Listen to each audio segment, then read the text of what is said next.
Hello everyone, I'm Gabriele. Hello community of Service Design Network. Welcome to our fourth episode of Service Design Network Community Voices Specials.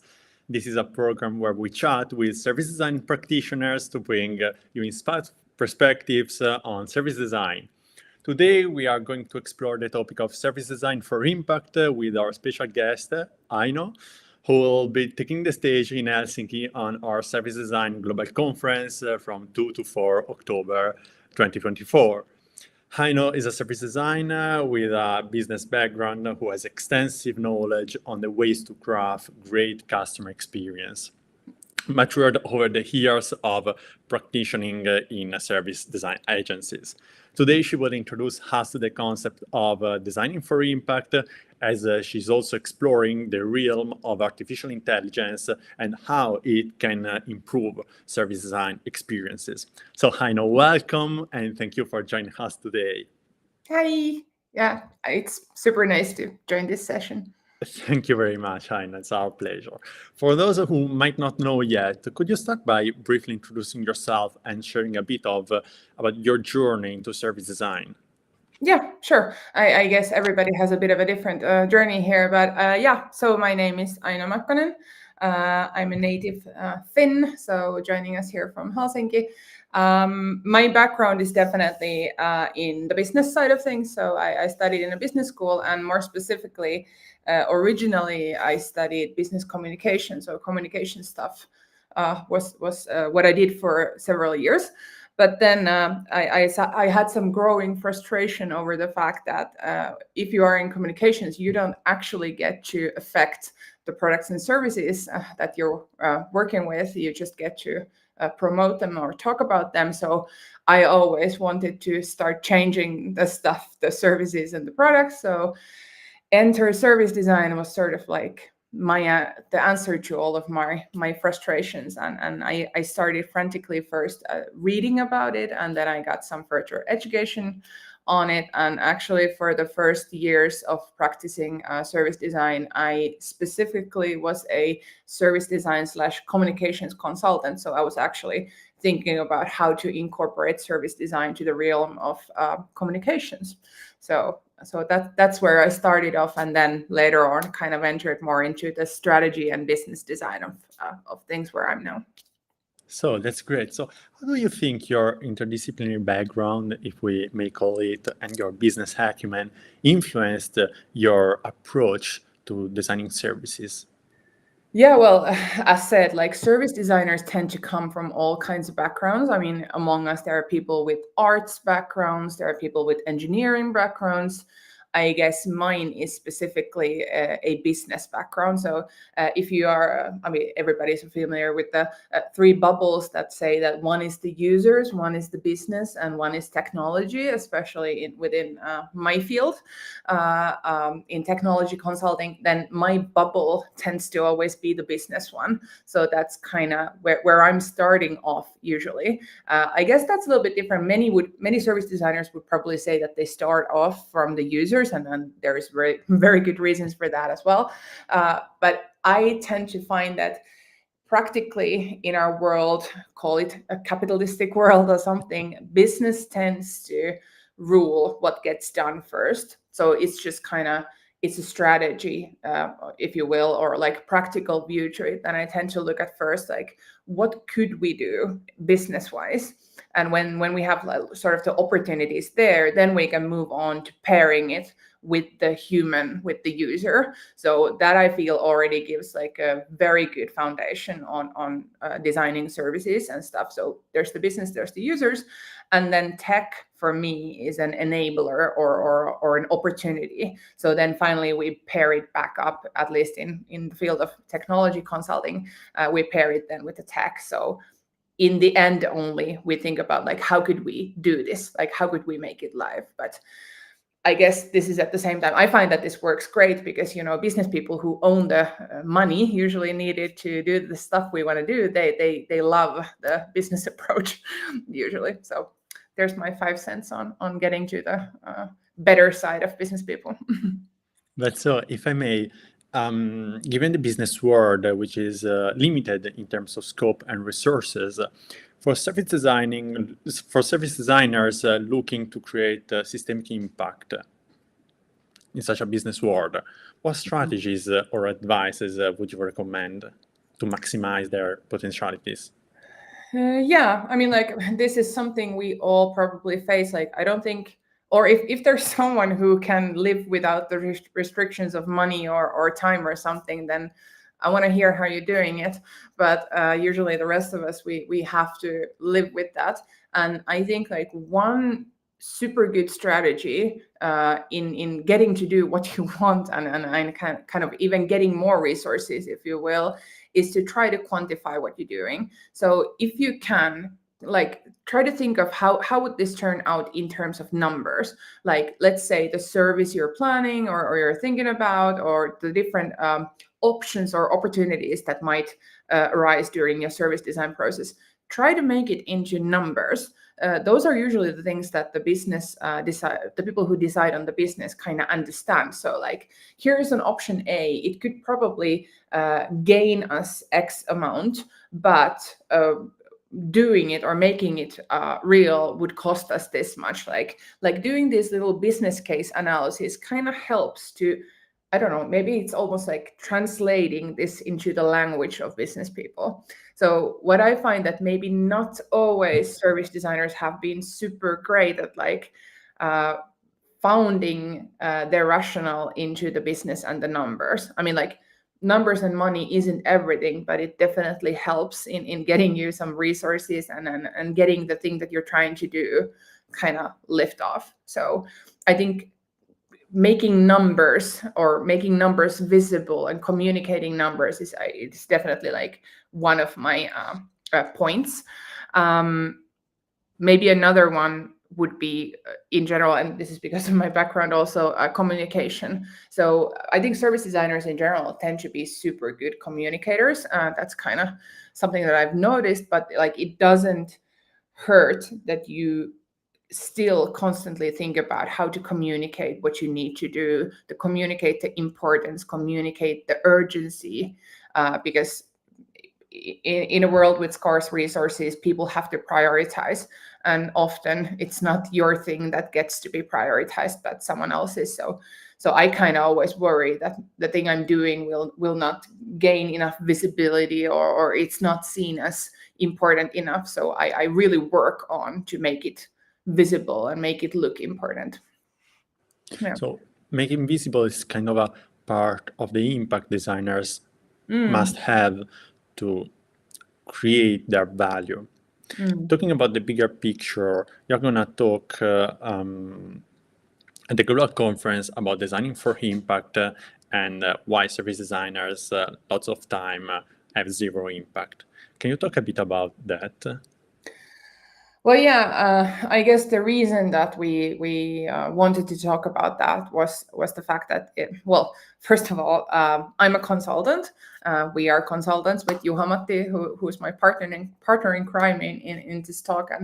And for us, this creating value thing is kind of a needed thing. Like, we don't have work anymore if we don't make impact with the stuff that we do, or we can do it once, but our customers probably won't buy it again. So for us, it's kind of natural, and we think about it all of the time. Like, did we really like make enough impact? Can we prove this? Is our customer happy with the thing that we did? And there are several reasons why service design might fail, and it's not always up to you. It might be something else. We are living inside of big organizations and structures and other people and money, and everything affects. But this is a pain that we kind of live with all the time. So naturally, we wanted to talk about it. But another reason is that I feel that service design, even though it's like relatively young as a field still, I guess we could say that service design is like approximately 20 years old or something like this. So I think it has right now matured just about enough that we can actually start talking about this. Like, in the previous years, I think it was like reasonable that we kept talking about the service design itself, the processes and how to do it and what even it is. Like it used to be like this thing for a tiny group. Now I think all of the biggest companies and organizations have service designers and even service design teams.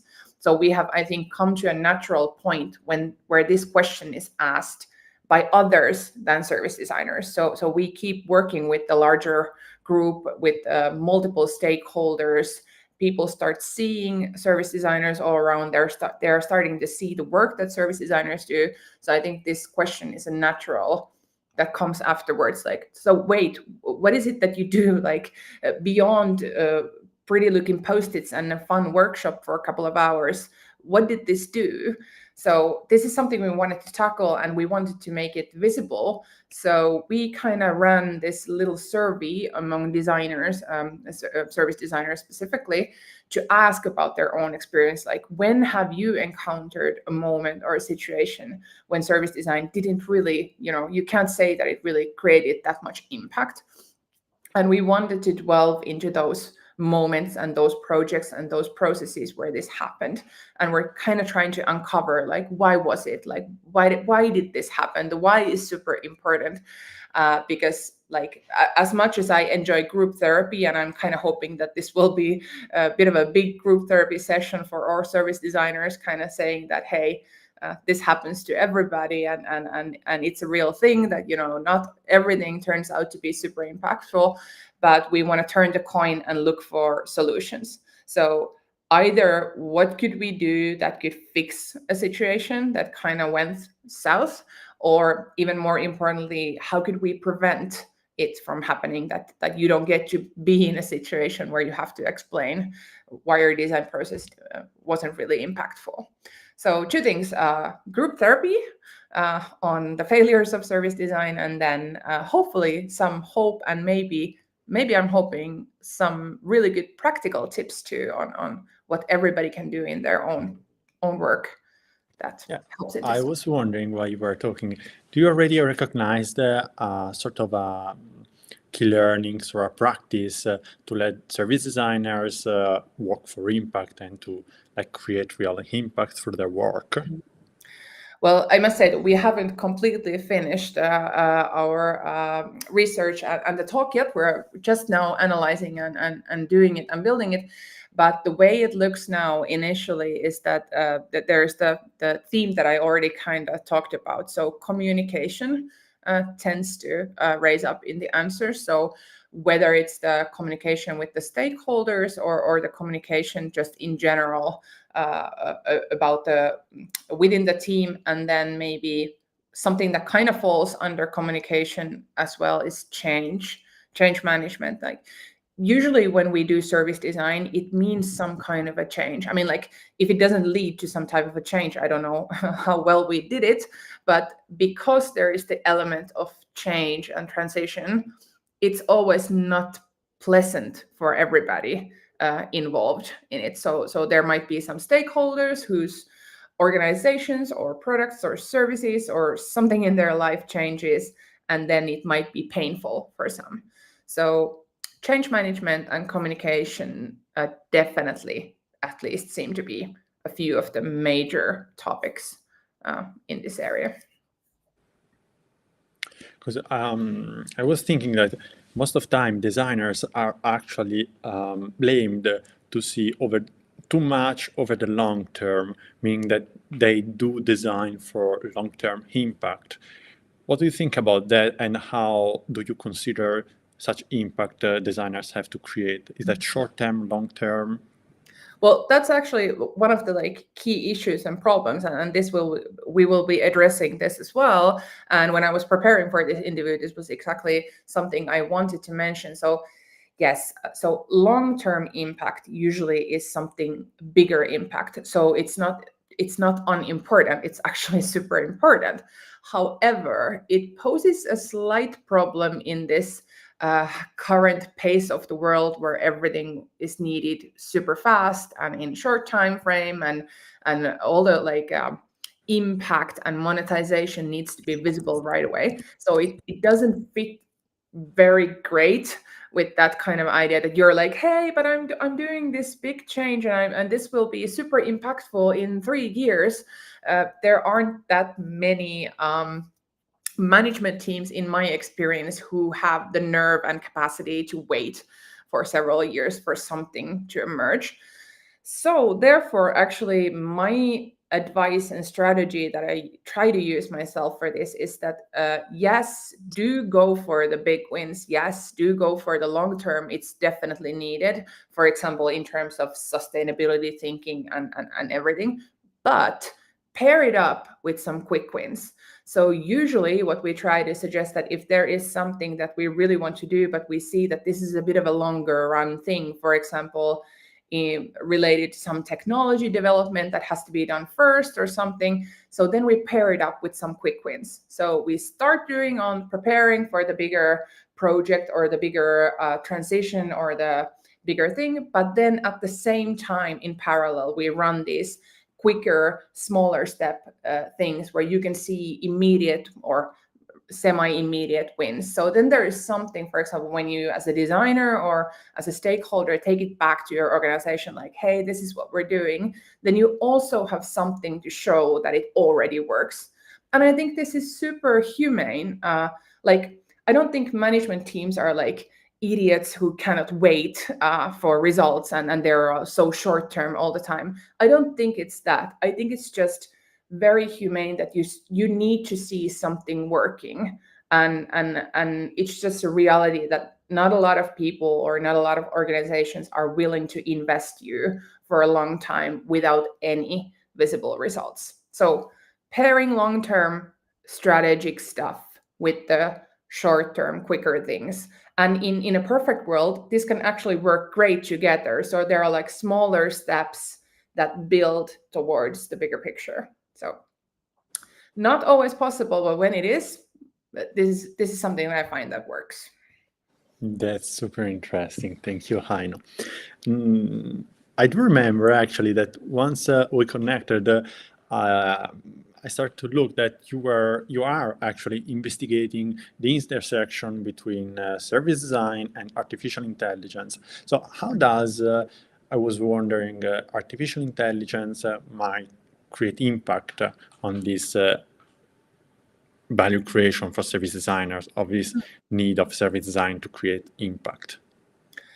Well, yeah, I mean, like, obviously, in my opinion, AI has the potential to bring so much more impact than we have ever done, and actually it possesses the power to sort of bring it faster and in a shorter development time. But I guess the way we have been looking at the AI development has been at the moment twofold within design or service design. So one, it can be used to kind of perfect and optimize our design processes itself. So a back office solution for us, meaning you can do with AI so many design stuff at the moment. So obviously you can, for example, summarize your research or your interviews. You can ask ChatGPT to kind of play as one of your customers. You can even build artificial customers. So this is something we're looking into at the moment, like feeding your, for example, your organization's data, your customer data, your customer types, anything you can get your hands on, and sort of build an artificial customer that you can keep asking questions all the time. So you don't have to set up different interviews or something else, and you can kind of bounce off initial ideas from that. Another way that an artificial customer can work is that you can also spread the design thinking outside of the design team in your organization. For example, imagine that you build this artificial customer prototype and you give it to your management team. They can like, if they're thinking about something, they can just ask quick questions from your customer that is sitting right there. So this is a great way to sort of put the design thinking and the customer at the center of everything throughout the organization. So not just within design. But so yeah, that's the first part, like using it for the design processes. But then there is the second part, which is that we use AI as part of the services and products and customer experience that we design. So really bringing it to center and front of the actual solutions that we do. And within this sphere, of course, we're still in the early days of AI. I would say like not many are like super far along with that. But at the moment, what we are doing with our customers and what our customers seem to be wondering a lot is that we're really two questions. One is like, what could or should we do as a first step in incorporating AI into our service or products or something? And then second one is that what might be our sort of vision or North Star, like where are we as an organization, or where our product or service will be in 2 years or 3 years or 5 years. So we're kind in essence building these like AI strategies for our customers, and this is actually super exciting stuff, I think, at the moment. That's great. So you don't use just AI inside generations, but you actually use it throughout the whole process of design. Is that? Yeah, like you can use it for both. I mean, like you can start designing stuff that use AI, and then you can use it in your own design processes. And do you use like right now some artificial intelligence tools in your workflow that you find particularly useful without, of course, sponsoring anything? No, I mean, I use pretty basic stuff. So myself, I use the ChatGPT. Okay. It's my little buddy that I keep asking almost everything from. And now that they released the voice version of it some while ago, when they released it, I ended up spending like several hours on my couch just talking to it. And then I realized that, okay, am I maybe lonely because I'm talking like for hours with my ChatGPT. But yeah, this is something that kind of fastens the processes. And I must mention as a separate fact, I find that Miro has been doing actually pretty great stuff with its AI functions recently. So those are also something that I keep using daily, I think. Yeah, it's super interesting actually how designers and service designers interacts with these like daily softwares and how these daily softwares get closer to service designers by actually implementing artificial intelligence. So Sudansha, for example, from our community team in LinkedIn says that it's actually exciting to hear about creating business value creation and service design, and says that it's important actually to be able to put a quantitative value in service design and how to understand service design, what brings to an organizations.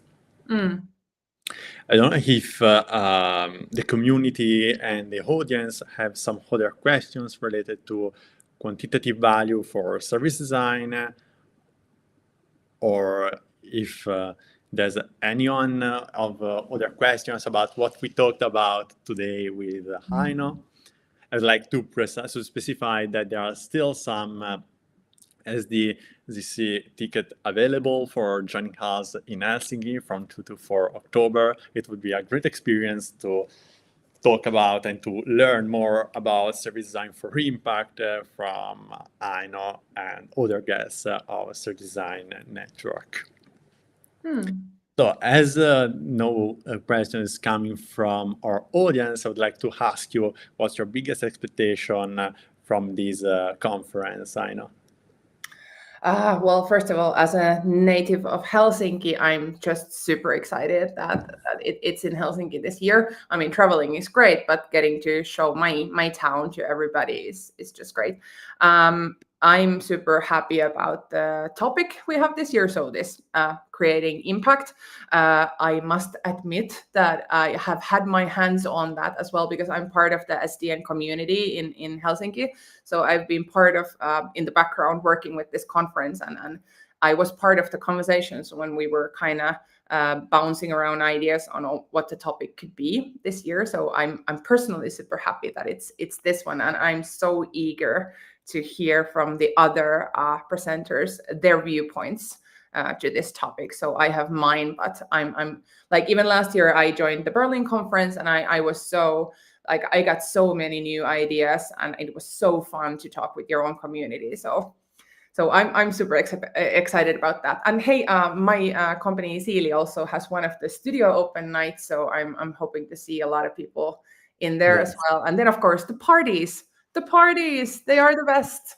So hoping to see as many of you in the parties as possible. That's super interesting. In the meanwhile, audience came up with some questions. For example, Katie Sandler